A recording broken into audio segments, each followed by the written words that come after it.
Can I Go give ahead. a concrete example, actually? Because there was one little hole that we didn't know. So my dad had started a crypto account in the very early days of Bitcoin, okay, with Coinbase, and he'd never updated the trust with this crypto account. So we had to go through probate to get access to his Coinbase account. I kid you not, because the like 8 months, even after we got the judgment from the judge going through Coinbase, we had our lawyer doing it, that fluctuated about $100,000 in that time frame. And so our lawyer had never seen a case like that. She now includes crypto as a asset for intake. I know that we are not promised tomorrow. Just out of curiosity, would love to know some of your thoughts about how you would want your legacy to be told, and how you want your legacy to be written, and how you want your legacy to be led. Just starting with simple conversations like that. And that's the thing too, we make it about us versus about them. And I think if we start making it conversation about them, it relieves that pressure of us having to feel like we have to control everything. So, right. But if you take somebody to a doctor's appointment, if you pick up medication, if you buy groceries, if you fix something at your loved one's home, you are a caregiver. If you are providing care, whether it be emotional, if you get on a phone call with your loved one, you are a caregiver. The moment you start doing those things, it doesn't necessarily get easier. Just more and more more and more requests start to happen, and you really grow into that role.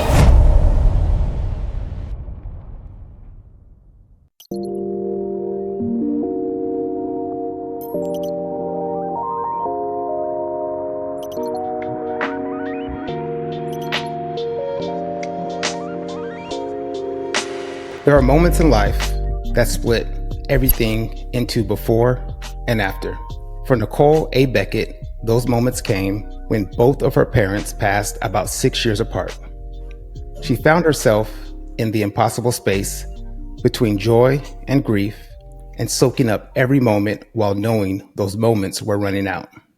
But here's the thing, Nicole's story isn't just about loss.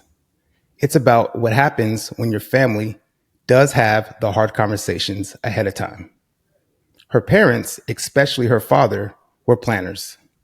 They made their wishes known, they put their affairs in order, and because of that, Nicole and her brother were able to be fully present. Without the crushing weight of logistics, chaos, today Nicole is the founder and CEO of HeroGeneration, a platform she created out of her own experience to help caregivers prepare for life's transitions. She's here to share how preparation is the most loving gift you can give and how it can transform the way you negatively think about life's hardest seasons. Because when the what if happens, you will wish you would have. Nicole, thank you for being here. I appreciate you taking the time out. How are you doing today? Hi, Jason. Well, I'm grateful to be here.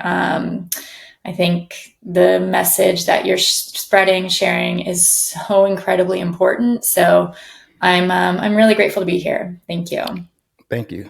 No, I think that it's been an interesting journey as I started this podcast.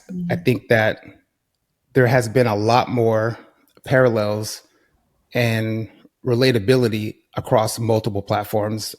My background expands into business, entertainment, and all of the conversations that I've been having, there's always just a common thread that aligns when it comes to just preparation. So I am grateful and happy to have this conversation with you. I'm excited.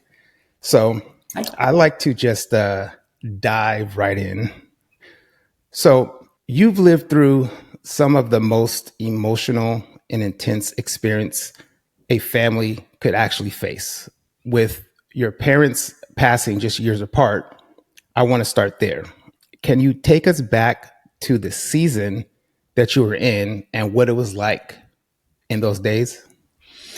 Yeah, absolutely. I mean, it goes back quite a bit. So I was 19 when my dad was first diagnosed with metastatic prostate cancer. So it had spread from, the prostate into his bones. And that was in 2001 ish. And so, back then, metastatic cancer was pretty devastating. And they gave my dad 6 months to live at that time. And, you're 19, I was in college. You don't even know what life you have ahead of you. And then all of a sudden you're having to deal with this mortality of your parent, and very, very close with my parents, so it was shocking.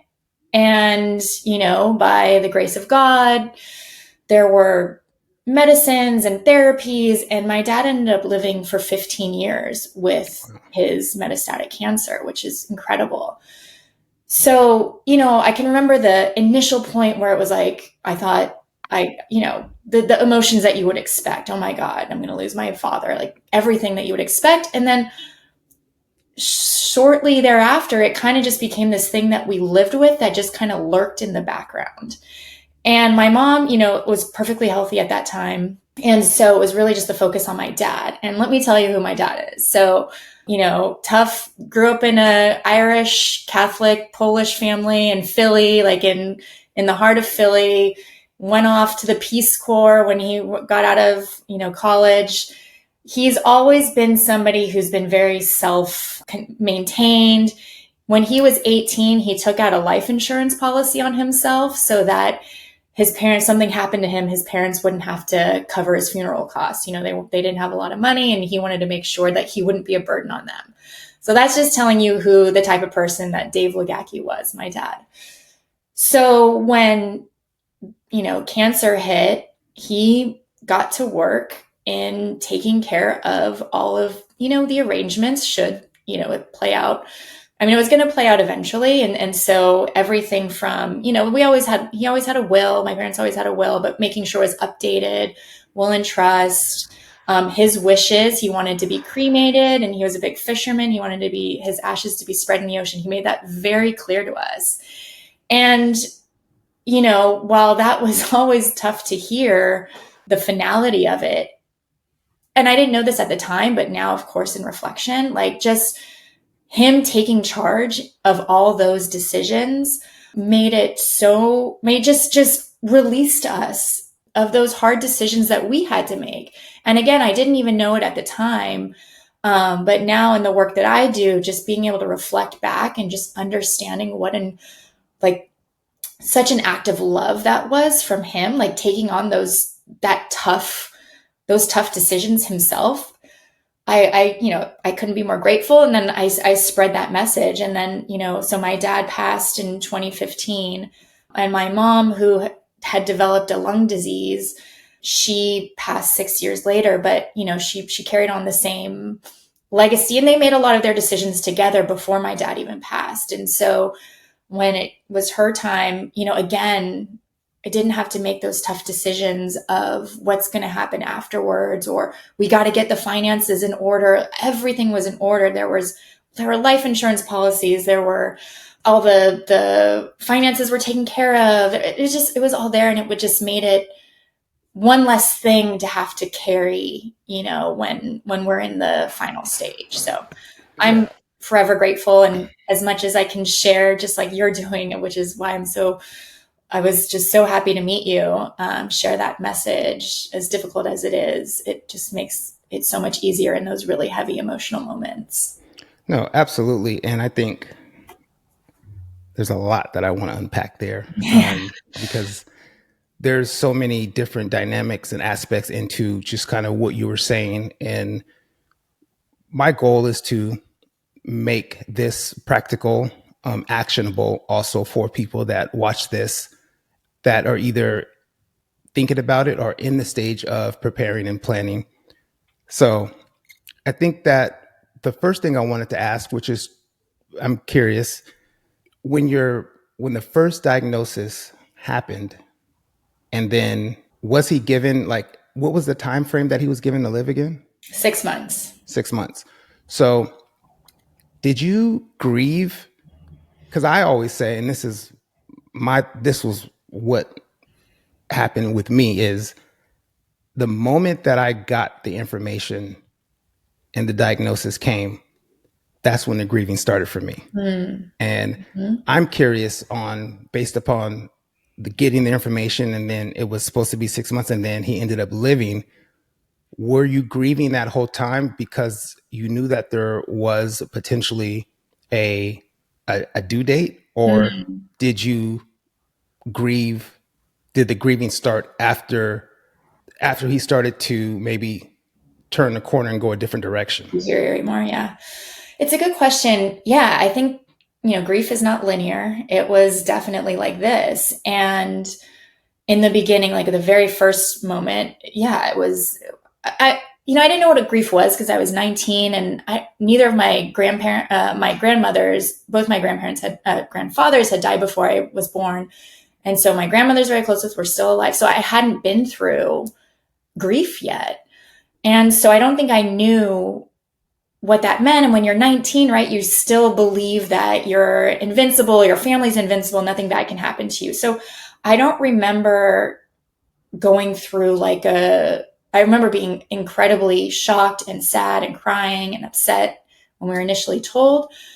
But then, like I said, it just seemed like that problem kind of went away. Like they kept going to, doctor's appointments and like, oh, there's this therapy that we're trying, and oh, it seems to be working. It seems to be. So then, it kind of, the grief didn't happen then. It kind of went away. Now, different decisions were made. So I transferred my university. So I was going to go to University of Michigan. I ended up going to UCLA, which was 20 minutes away from my house. Not the worst thing to have to do. I love it. It was okay. But that's okay. Our football team could be better, but that's okay. A few less national championships, but we move on. But yeah, so different decisions are made, but then it got to a point where it didn't feel like it was so dire. I ended up moving to China and living in China for several years, where I met my husband. But then I said, I'm only moving back to LA because I want to be close to my family for the eventuality. And so, you're right. It wasn't really until, for my dad, he had gone through all the therapies, and eventually they stopped working. And that's when he made the decision again. He made the decision to stop treatment and let life play out how it was going to play out. And I think that's really when the grief process started. I was also 6 months pregnant with my first child when he made that decision. And I was going to ask you, how old were you up until the time that he passed? When he passed, I had just turned 34. 34, and he was diagnosed, and you were 19? Mm-hmm. 19. Yeah. And the reason why I asked that question is because, once again, the people that are watching this, I know that my target audience and demographic are going to be people around our age that have kids. Mm-hmm. And we are looking to make preparations and have these conversations, but I want to bring that into context because I want them to see, and I'm going to bring it to a point that I have of why I'm asking these specific questions, is because during that time as well, did you guys have conversations about the preparation, or did you have conversations about his wishes during that time? Absolutely. Very, very direct conversations. My dad, he's like, this is what I've planned. And again, it was also about I don't want to be on life support. I don't want any of that, those kinds of life-saving measures. I know he was very aware of what was coming and kind of forced it on us, sending me books about death. It sounds morbid, but again, it was his way to prepare us. He's like, I'm prepared. I want you to be prepared. And so, yeah, it was very direct conversations about, post-death, what he wanted, and where all of I remember being upset because he's like, your brother, David, is going to be in charge of like the financial piece and you're going to be in charge of this. And I was like, well, I have the MBA. Like I should be, we were like kind of even like fighting about who's going to do what and take care of what and be in charge of what. And so, we had very direct conversations about it all. So the reason why I kind of wanted to know those two parts is because I want people to understand that, and you said something about it being kind of a morbid conversation. And I wonder who coined that term or who made that up, because when I was at the podcast summit this last weekend and I was having a conversation with this young lady, and she was in the military, but she has been in for 6 years, but she's active duty. You know, she goes Iraq, like she's like Afghanistan, like she was on active duty front line, and her platoon sergeant said 10 out of 10 people die. Right. Everybody dies. Right. Like there's no, and for some reason we've made this conversation around death a stigma of being morbid versus a reality. And I want people to just look at the gift that your parents gave you by having the conversation.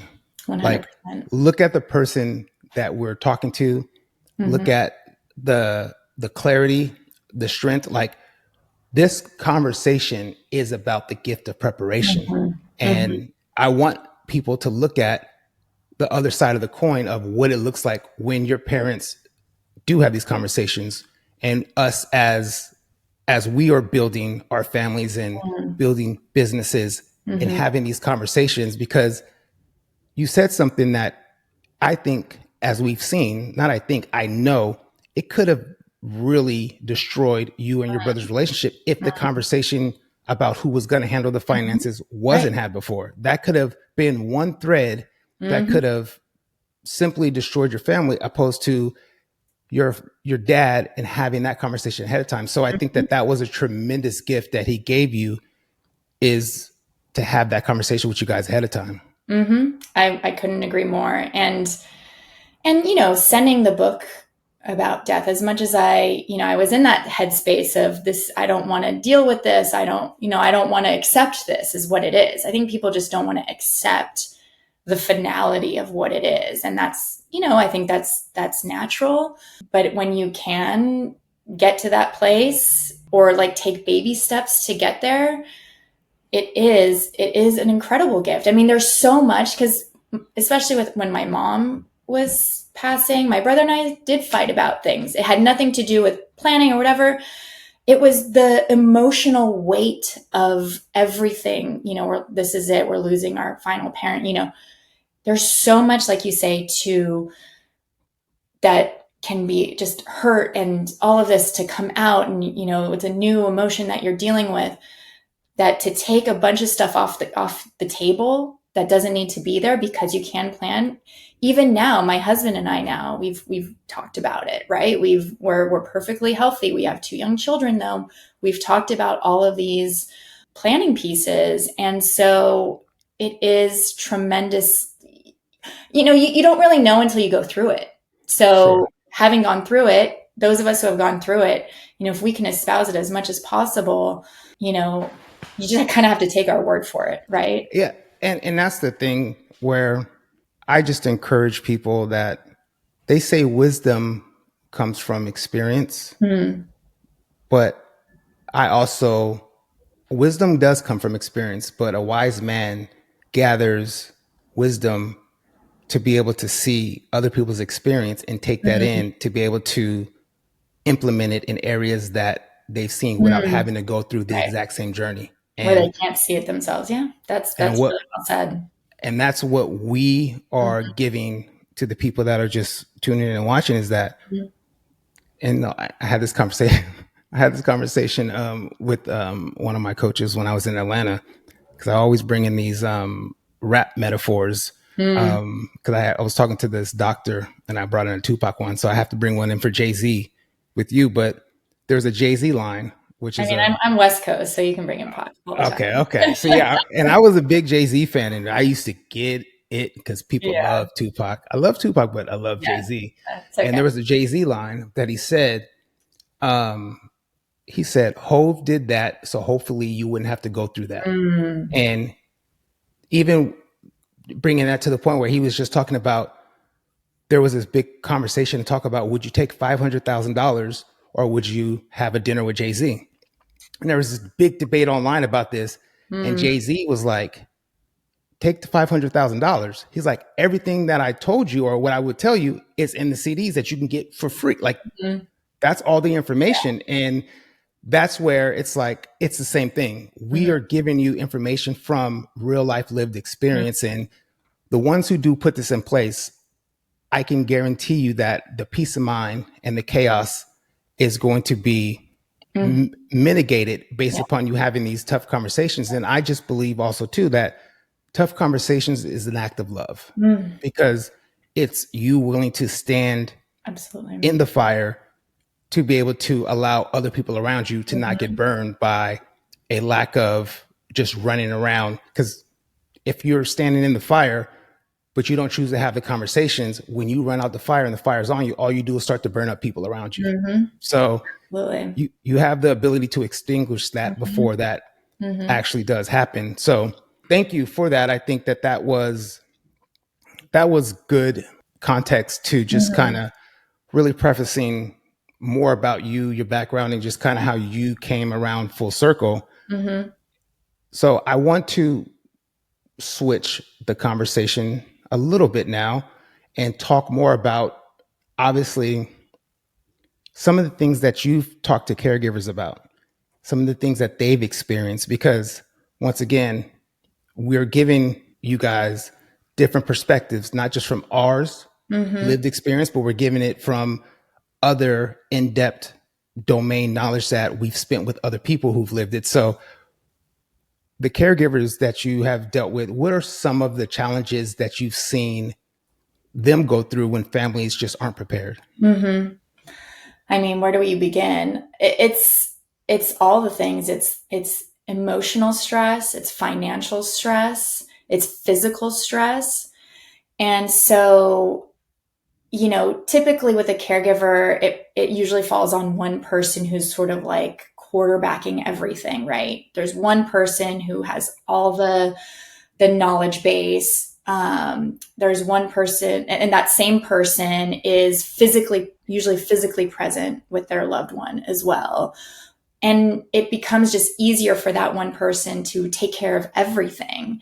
And then that weight just builds and builds and builds when there are, in most families, not everyone's the same, but in most families, there are many people or multiple people, more than one person who want to be supportive, who want to share in the journey, or who want to release the burden from that one person.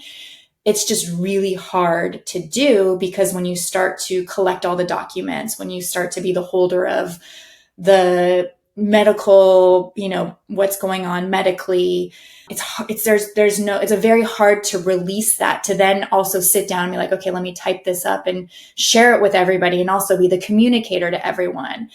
And so we see that routine happen time and time and time again with families. And so, that was sort of the genesis of HeroGeneration, because that also happened with me. That was the same thing. As much as my parents had prepared everything for us, you can't prepare for who's going to be the person who's there, who's in the moment taking care of everything, and where do they put all the information? How do they manage all that information? And so we wanted to be that extension of when families do prepare, or leading families to prepare, they have a place to manage it all, to relieve that, each of those pieces, the emotional stress, the physical, the financial on them. And that was, that was sort of like what led me to HeroGeneration, but that's born out of what we see as typical situations with families dealing with life's transitions and becoming a caregiver. Yeah. And I also think too, that there's a huge disconnect when it comes to, once again, standing in the fire, that I don't think people truly understand the emotional bandwidth that is required when you are met with the storm. Because people think that the emotional bandwidth is infinite, but it is actually finite. And the planning ahead preserves that emotional bandwidth that is going to be needed to make these tough decisions in the moment. Because, we like our brains can only compute so much, but when you're dealing with it from an emotional state, when you're dealing with it from an external state, and then you have other people's emotions that you're dealing with on top of that, it is something that this is something now that by having a simple conversation, and I think that's the thing too. Most people think that the conversations have to be in depth, drug out, so deep right off the bat. And the conversation can really just be as simple as, hey, question. I know that we are not promised tomorrow. Just out of curiosity, would love to know some of your thoughts about how you would want your legacy to be told, and how you want your legacy to be written, and how you want your legacy to be led. Just starting with simple conversations like that. But I think that we often make it, and that's the thing too, we make it about us versus about them. And I think if we start making it conversation about them, it relieves that pressure of us having to feel like we have to control everything. So Right. And I love that you frame it around legacy. I think that's such a beautiful, beautiful way to approach it, because you're talking about taking all the good parts of what that end of life process, is, what that means. It means, let's look back on what was this, amazing life to our family, and what it meant to us, what it meant to me. And maybe there's different, maybe parts were amazing, some parts were not, but let's talk about that. And that's a great, great starting point. I think that's such a beautiful way to position it. I know in the deck you have it like, what do you want your children or grandchildren to know? I think what I did with my dad is have you heard of StoryCorps? There's an app, and it's a nonprofit, and they collect stories from Americans. They say, like, upload your story on any topic, and they collect all these stories, and it goes into an archive. It's I think it's through the Smithsonian, even these national archives. And so I recorded my dad's, with his brother, like some of his story about his childhood and growing up, and just because I wanted to capture that. And that's just, like, it was such a good place to kind of like start and come from it. From now, I have that forever, coming from like a really beautiful place of your family legacy. I love that you have that as part of your, discussions. Thank you. And I think that what you did, and which is so interesting, because what you did with your dad, I always say that either they get a chance to write their legacy or somebody writes it for them. And even if you look at people like Michael Jackson, Prince, like the legacy that he created and the legacy that he probably wanted told is not the same legacy based upon the conversations that did not get had, based upon Michael Jackson not funding his trusts and being in legal battles. The conversations about Michael Jackson are tied to legal battles, fighting over money, his kid. Like, that's not the legacy that he spent all that time working for. Right. Same thing with Prince. Like, these are not the legacies that I know that they intended to have for themselves, but those conversations, I think, would have given their legacy a much more stronger moat, and it would have been much more profound. And not to say that their legacies will not continue to live on, but it shouldn't have a cloud or a shadow over it because of a conversation that they didn't have with their families. And I guess that's why do you think, from your experience in talking with caregivers and talking with people, why do you think people fear and resist planning and having these conversations so much?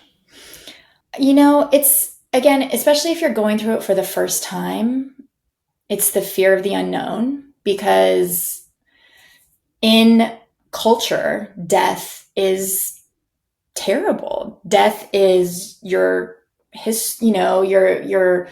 emotionally it's awful. And so nobody, I think it's a natural reaction to want to avoid what's awful and what you don't know what's coming. But I will say, like, even like I said, having that conversation with my dad about, his life and being able to record that, I think that space in my head was freed up to have that conversation because I already knew everything else was taken care of. I didn't have to be like, okay, I want to talk about your childhood, even though we haven't like really prepared for what's going to happen after, like my mind, my journey, the path for us going forward was freed up from all of that necessary stuff to have those even, more meaningful conversations and time spent together. But I think people just really fear the unknown or maybe like, financially, my parents were teachers. So like it was very laid out for them and they were in a good financial position. Sometimes I guess maybe your family might not be in a great financial position. Then you have to face that on top of death. Like I think there are a lot of different factors that come into it, but that's, again, like as much as you can tackle those items, it just, it's not sticking your head in the sand. It's getting on top of things while you can. And it always, like everything in life, like every issue in life, the more you let it sort of fester and not be addressed, the worse it gets, right? So this is just one more thing, especially when you think about it being the most intense experience, emotionally stressful experience, or not stressful, but emotionally intense experience of your life. Just addressing things as early as possible will release you from a lot more of that negative relationship down the line. Yeah, and I think that because your dad did have the conversation, it just gave you permission to just be a daughter. Completely. And without having that conversation, it would have created unnecessary obstacles and oppositions of things that you think that you should have had to do or you should have done versus a father being a father and knowing that I can love her by having these conversations, even if there are the hard conversations, because this is an aspect of parents that we do have to prepare our children and our kids for this aspect, this part of life. So yeah, I think that is good. Yeah. And a good segue for me. So I am interested now to hear more about HeroGeneration. I would love to just have you kind of dive into it. I have questions. I'm going to ask some questions, but would love to just kind of start off with you just kind of explaining more about what it is and how it's beneficial to just caregivers, but not only our caregivers, but just our audience and the people that are watching. Yeah. Thank you. Yeah. I mean, so again, it was born out of my experience with both my parents. I don't talk as much about my mom, but my mom had a lung disease. And so after my dad died, she did okay, but it just progressed and she needed a lot more care. And I became her primary caregiver. And I had a lot more responsibility with her than I did with my dad because she was really supporting my dad. And so caregiving, particularly for a loved one, as they're going through a medical, issue and everything, it becomes full on. And I was going to every doctor's appointment. I was helping administer medications. Not going to get into what our healthcare system is today, but there's so much more healthcare burden placed in the home of families having to administer healthcare. And so that was really, really tough for me, in addition to grieving what I knew. Eventually, my mom lived for another 6 years after my dad died, but, we knew her lungs were scarring. She was going to pass away from this. And so I was looking for a place where I could, maintain all of her information, her doctors, her medical records, her, things I had to do for her at the house before she moved into assisted living. And then eventually with me, all of the stuff that kept building and building that I kind of talked about sooner. while having family, I have a big family, I have a brother, they all wanted to help. They all wanted to be part of that journey. But it, like I said earlier, it just became easier for me to say, oh, I'll just do it on my own. I'll just take care of it. Right. And we know that when you try to do everything, it's never a good place to be in, because it's not good for you, the caregiver. It's not good for your loved one. You've got to find a way to spread out that to-do list, the emotional weight, the physical weight, the financial weight. And I didn't really find a place to do that. I come from a background of startups. I've been my entire career, I've been in startups. And so I knew about all this project management software. There were so many different platforms I could use in my work life. I was looking for something that I could even, mold for my caregiver role. And I just didn't find it. So after my mom passed in 2021, I, kind of went on with life, but it really started to crystallize in my mind that there needed to be a place for caregivers to not only manage their caregiving duties and bring in, family and friends to help them, but also just find a place to get resources, to be able to find information about how do you caregive for your loved one? Like, how do I understand what is happening? In addition to connecting with community, I was in my 30s when I went through it with both my parents, and, none of my friends were going through it. So I didn't have anybody to talk to. But now, knowing this community yourself, right, there are just so many people going through this journey at different stages that just connecting and talking and getting pointers, or just knowing somebody else is out there, it's just so much powerful to relieve a lot of the stress that we go through as caregivers. And so that's really what HeroGeneration is. It's a place to manage all the information, to create to-do lists, to bring in family and friends, to take those to-dos off of your plate, spread the journey with bringing other people into the journey. In addition to finding resources, we've got a lot of expert-led videos. We have our digital caregiving assistant, Ask Andrea, so named after my mom. You can ask any question to her, tailored to your situation, and she'll give you great information and wrapped in a caregiver's voice of empathy and understanding how difficult it is. And then, of course, our community. We have our own HeroGeneration Community Connects for caregivers, in addition to aggregating a lot of different caregiver events that are happening, so you can find something that works for you. And so, yeah, that's HeroGeneration. And really, we hope what we bring to people is just relieving the stress and complexity of caregiving, and being able to offload a lot of that emotional, stress that comes at the end of, during the life transition of your loved one. Awesome. Thank you for that. I have, because I kind of want to go left, but then I want to double back right. So I'm not sure which way I want to go. Let's go. But we're going to double back right. I want to ask you about, can you maybe explain and break down to people what a caregiver is?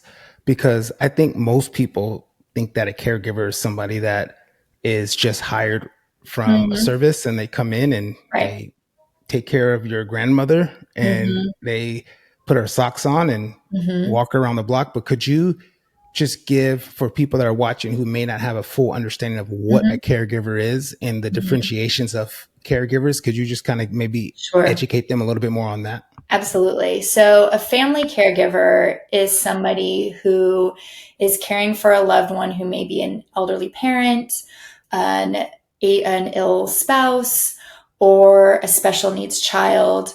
And it's a family member or somebody with a close relationship. And by the way, there are 63 million of us out there. The numbers were just revised. We used to use the number 53 million from a 2023 survey, but the numbers were just revised up to 63 million. So that doesn't include caring for just your children.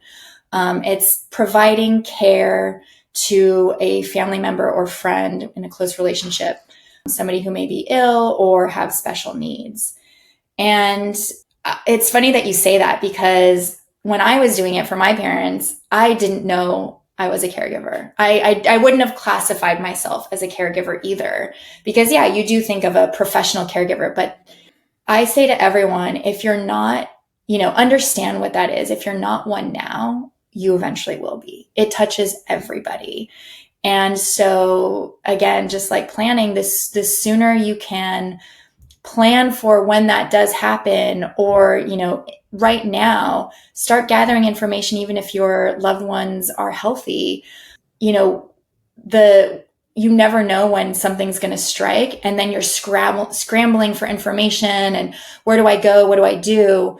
And the more, again, you can plan for when that happens, the better off you'll be.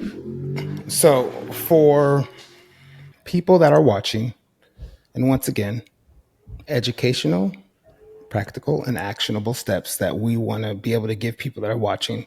Doesn't matter what age you are, because you could be a caregiver at any age. Yes.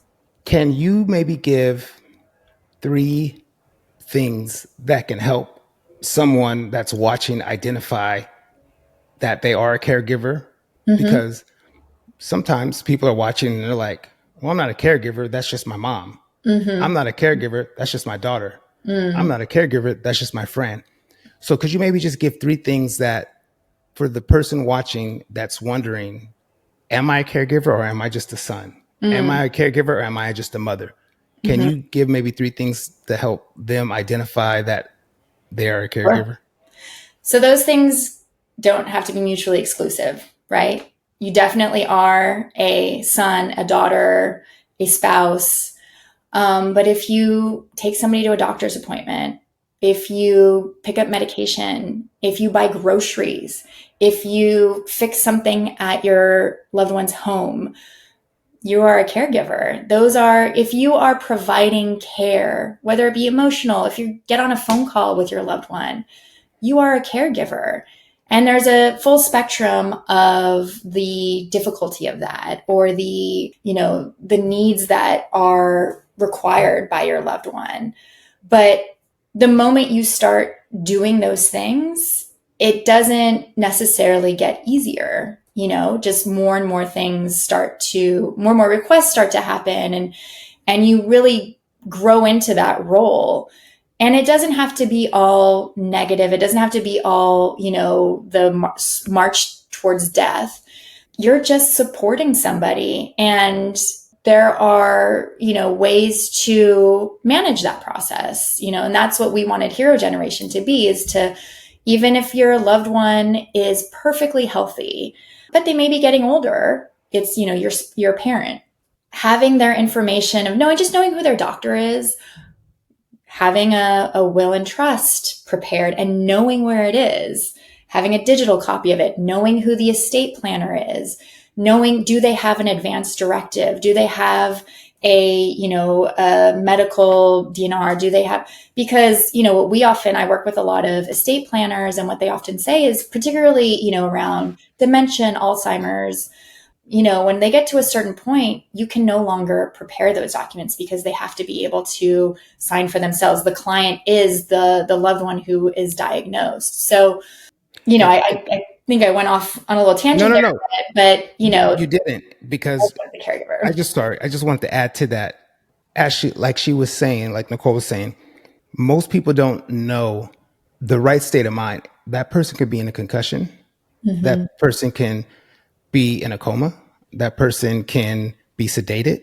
That person could have Alzheimer's. You don't know the right state of mind. And just for people that are watching, and as you know, once again, this is not legal advice. So please consult your legal professional on anything that you do in regards to this strategy or advice that we're giving you based upon our own experience.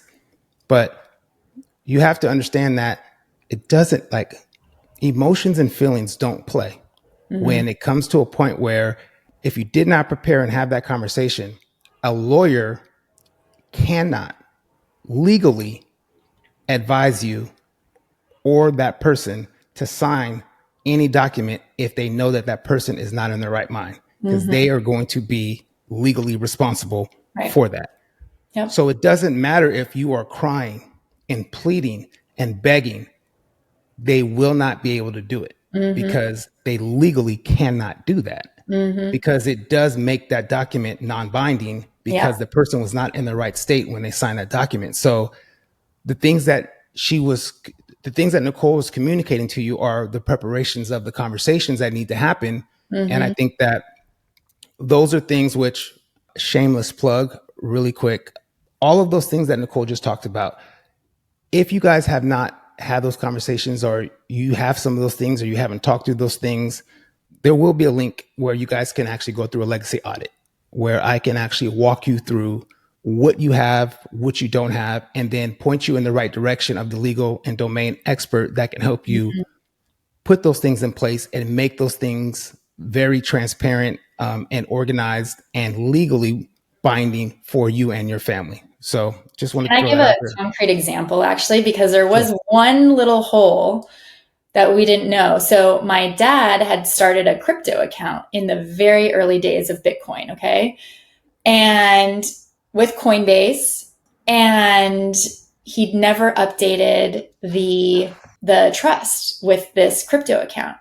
So we had to go through probate to get access to his Coinbase account. I kid you not, because the like 8 months, even after we got the judgment from the judge going through Coinbase, we had our lawyer doing it, that fluctuated about $100,000 in that time frame. And so our lawyer had never seen a case like that. She now includes crypto as a asset for intake. And so it's real like money too, in terms of like it was crazy. So I have a similar example. And this is the thing where it's all fun and games, and it's all love until money gets involved. Because it doesn't, like, family, it don't matter. Like, emotionally and family and money, those things do not mix, like, at all. And similar situation, there was one account that we had, and this account was a trading account that me and my wife had, and it was in her name, but I did all the moving of the assets. And I remember, and this was literally, I kid you not, this is 2 days after she was buried. No. I call the Fidelity, and I'm looking at the account. Like, I'm looking at the account because I move, and they're like, yeah, that account is frozen. And I said, because I was going to move those and liquidate those stocks and move them into just my own account. Like, that's frozen. I said, I was like, how is it frozen? They said, yeah, a family member contacted us and they were inquiring about her estate. I said, what? She said, yeah, so we froze the account. So now either A, it's going to have to go through probate, or you're going to have to provide a simple affidavit, death certificate, so then we can release the account. So that was because of that one person calling in. That was $7,500 that I had to pay my lawyer to prepare a simple affidavit, file it with the courts, wait for it to come back. And this was like a 30-day process just for that, just to file it, get it back, and then give it to them for them to then process to release the account. And and she even, which thankfully the lady at Fidelity was like, hey, like, this person, I was waiting to hear back from you, but because this person called and inquired about the account, we had to freeze the account. So that's the thing. It's like, when things aren't buttoned up like that, like, you don't know who's coming. Like, you don't know. And I can tell you that they're not sitting there saying, oh no, he's grieving, give him. No, that's when they're going to come. And so I had a similar situation. I've heard, and I've heard countless stories too from other caregivers of that dynamic happening. And it's, talk to an estate planner and they will absolutely give you never know how people are going to react. And you think your family, but And that's the until thing. that. Yeah, we're not saying that, you know, the love and is not there for your family. What Mhm. we're saying is proper preparation is going to protect you and your family. Because I say this in another shameless plug on the Man You Must Become, the Win Whatever podcast for men. I talk about being a provider, being a protector doesn't stop while you're here. It's Mm. about continuing to protect and provide when you're gone. And the only way to do that is to have conversations and make the proper preparations for Mhm. your family for when you're gone. Mhm. Because you can't protect them and you can't provide them by not having conversations, and you can't protect them and you can't provide them by not putting the necessary things in place. One. And, you know, I say this from just the man's perspective is Yeah. I believe that it is our duty, Mhm. because we are the protectors of our household, to have these conversations with our spouse. And if there's things that need to be had beforehand, and that's the thing too. It doesn't matter if you are co-parenting. It doesn't matter if you're a stepdad. None of that matters, Mhm. because, and here's just a prime example. I had the conversation with one of my guests on the podcast, and it's unfortunate. And you guys should go check out this episode because it was a great episode. His ex-wife passed from cancer. But so he had a daughter that was 7 years old. She had a life insurance policy. He was not the beneficiary, and his daughter was not the beneficiary. The mom and the brother were the beneficiary on the life insurance policy. He doesn't know how much money it is. He doesn't, whenever he needs something from them, he has to go to them. He's been married now for 11, 12 years with a whole new family.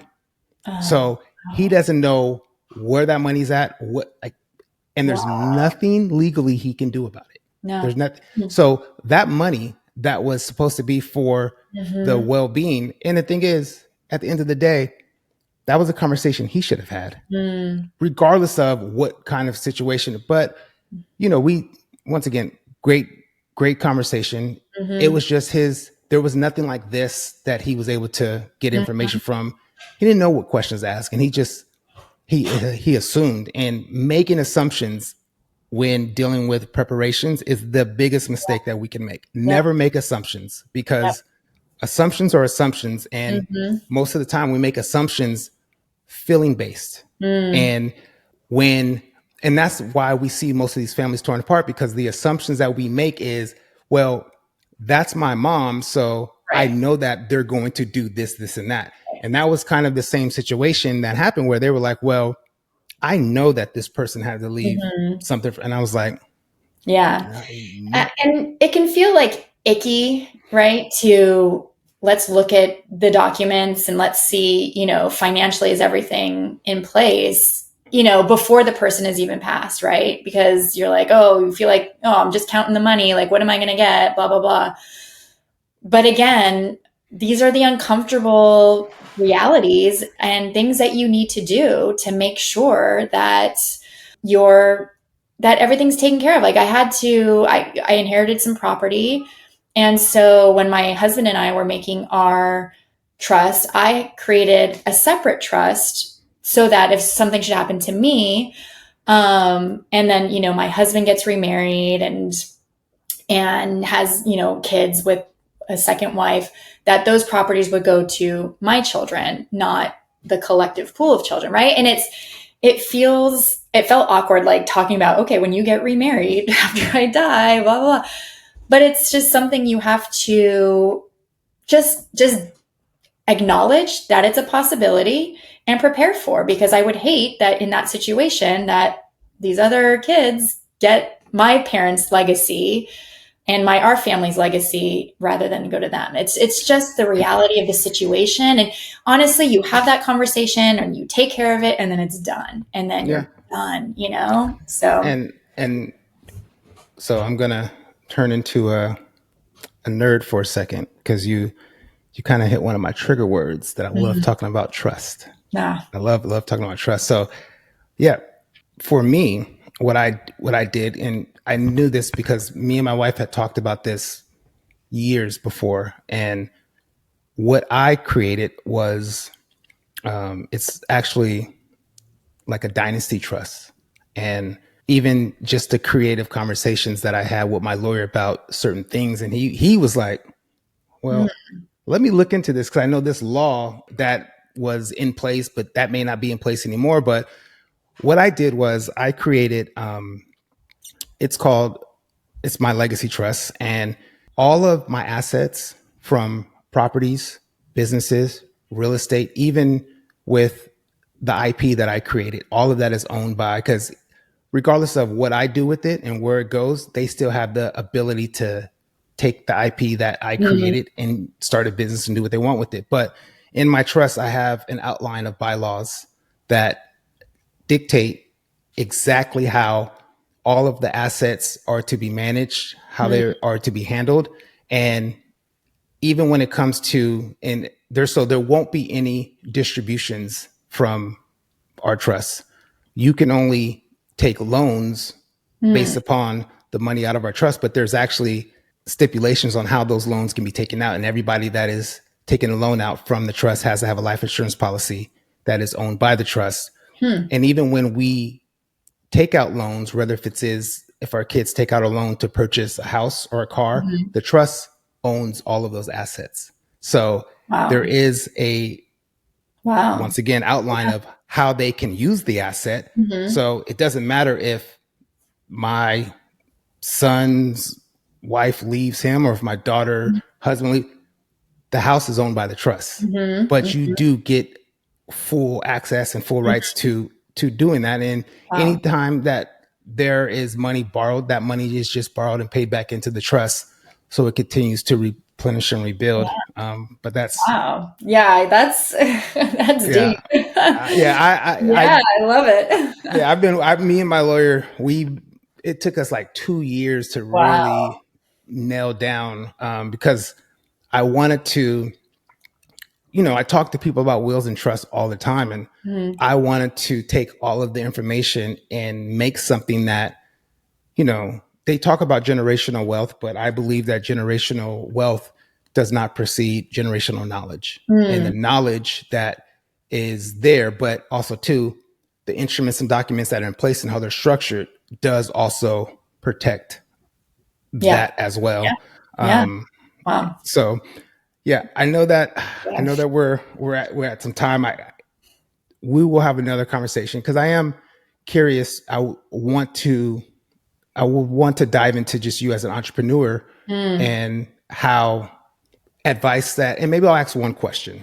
So as an entrepreneur and building a business, which with kids, husband, like I understand. But there may be some entrepreneurs out there that are in the midst of having to be a caregiver or they're in the midst of experiencing a loss, or they are, and I know these are kind of all three different things, or they're grieving and coming out of a loss and still have to run a business. Like, what advice would you just give them as an entrepreneur dealing with those situations now that you're actually on the other side of it?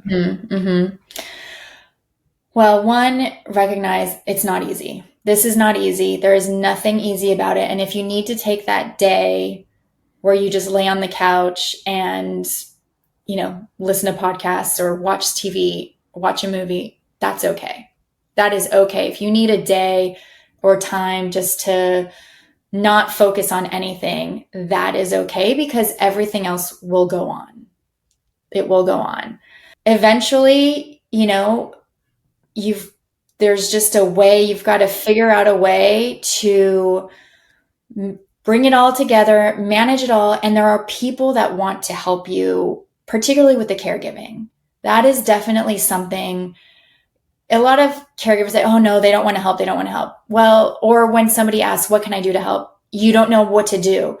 Have a to-do list and be ready to offload. That is definitely something that you can offload to other people, whether it be your neighbor, your cousin, your aunt, your uncle. You've got people in your orbit and in your loved one's orbit who want to help. and find those wins where you can, whether it be little, whether it be just be getting groceries, whether it be something at the house needs to be fixed. Offload those little things so that you can focus in on, your day to day. And then depending on where you are in that, situation, you talk about if your loved one is still alive and you're having to take care of them, that's my advice. If you're grieving, take time to grieve. Take time to grieve and feel those emotions. And it's okay, because you may feel like you're alone in doing this, and you may feel like nobody else is understanding that. There are so many people out there going through the same thing, and going through that emotion and understanding and figuring out your next move. It's okay to take time.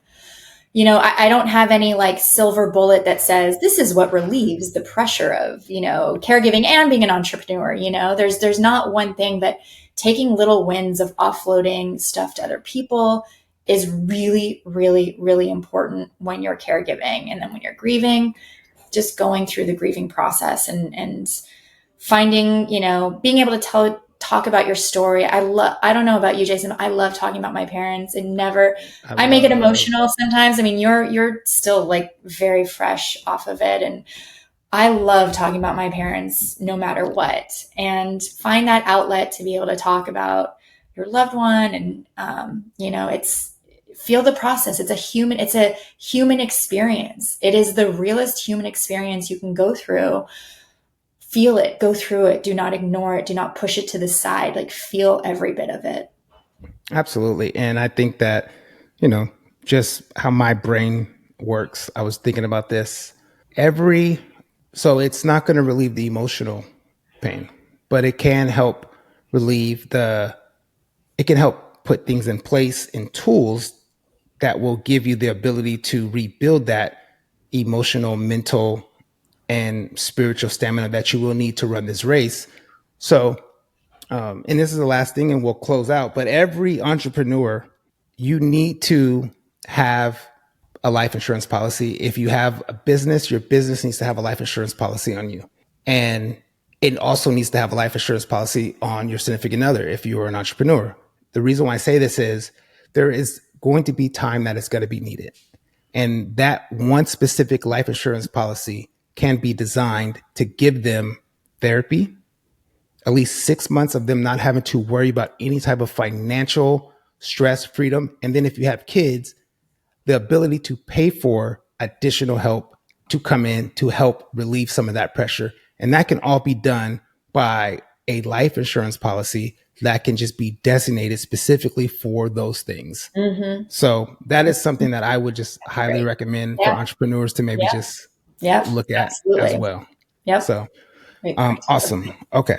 So Nicole, thank you for your honesty, your clarity, and your commitment to making the hardest season of your life a little bit lighter for people walking through them to just understand and take in. To everybody listening, preparation isn't morbid. It's not cold.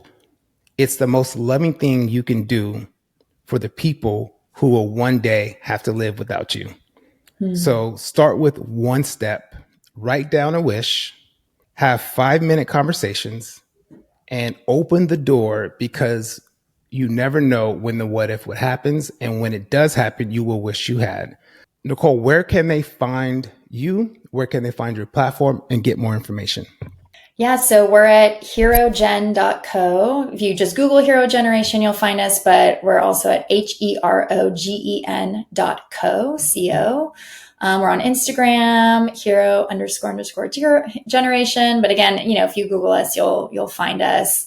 We're on LinkedIn and YouTube. But really, the platform is a great way to connect and interact with us. Also, it's free to get started. So in the loved one profile, that's where you manage all that information, the trust, you can keep it all there, all in one place. So we just really, want to give people that easy step to start this preparation that we talk about and we espouse, and we're on our platforms speaking so highly of. So check us out, HeroGeneration, HeroGen.co. Awesome. Well, you guys know where to find me. I hope you guys enjoyed this conversation.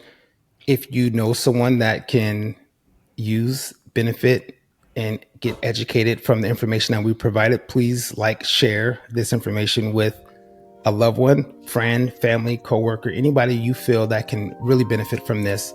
Once again, I'm your host, Jason Brown, and I will see you next time right here on the When What If Happens podcast. Thank you.